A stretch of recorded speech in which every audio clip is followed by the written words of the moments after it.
Альхамдулиллахи Раббил Аламин, вассалату вассаляму аля Мухаммад, ашрафил амбия аль-мурсалин. Ассаляму алейкум ва рахматуллахи ва баракату. Уважаемые братья и сестры мусульмане, сегодняшняя наша тема про кабр. Каждый наш день занимает бытовые вещи и так далее. Так как мы являемся мусульманами, мы должны в каждом дне своем нашем получать знания, требовать знания, а также брать напоминания с каждой минуты. Я хочу сегодня вам сделать небольшое напоминание смерти и также о кабре. Почему? Потому что без напоминания мы забываем, что есть смерть. Всевышний Аллах в Священном Коране говорит: «Астаузубилля, ва куллю нафси зайкатуль маут». Поистине, каждая душа вкусит смерть. И это и есть истина.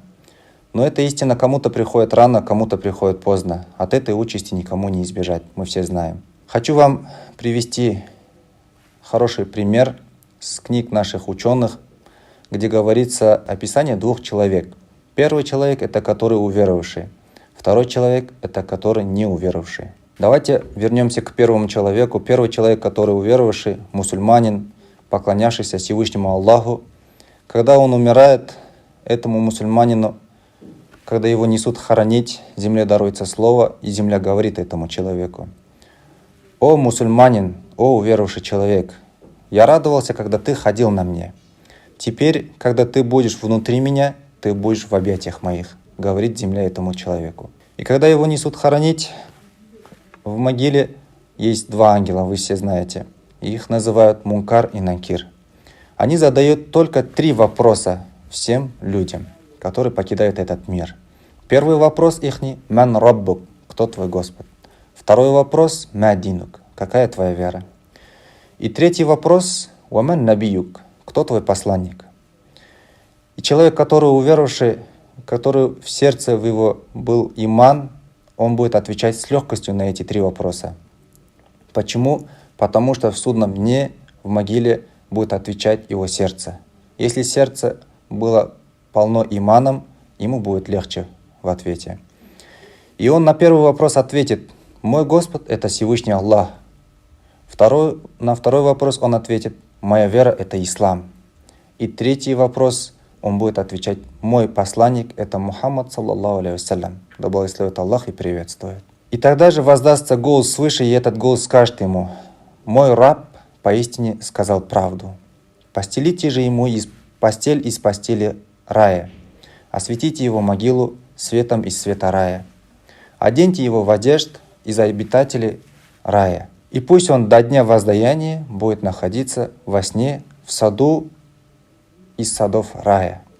И этот сон будет длиться как однодневный сон, то есть как в этом мире. Этот мусульманин, может быть, умер во время пророка Мухаммада, да благословит его Аллах, или же он будет последним человеком. И он будет находиться во сне в саду из садов рая, и он будет видеть райские сны. Теперь вернемся к описанию второго человека.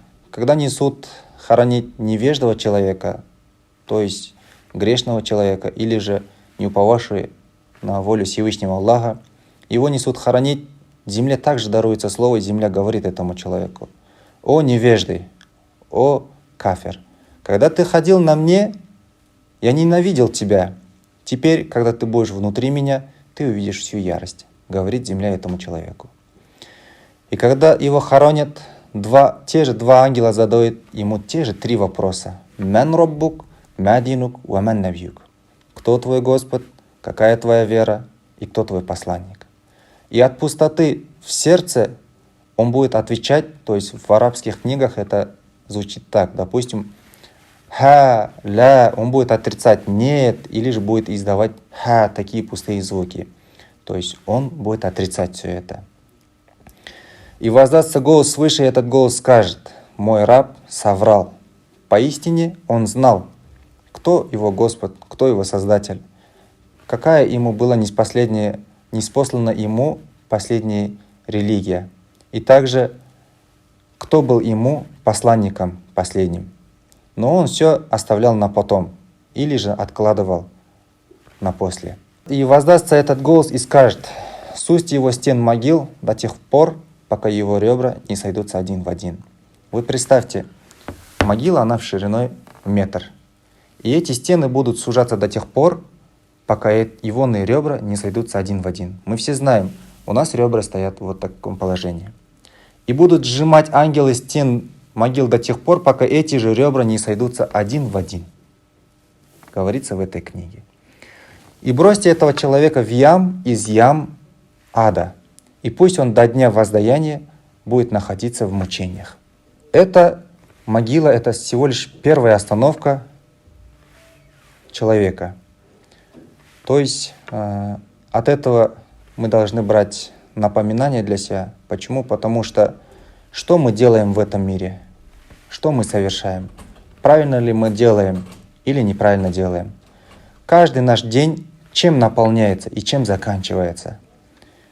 Что мы сделали в сегодняшний день ради довольства Всевышнего Аллаха? Уважаемые братья, мусульмане, сестры, берите в каждом своем дне хорошее и делайте напоминание для себя в каждый день. Ассаляму алейкум ва рахматуллахи ва баракатух.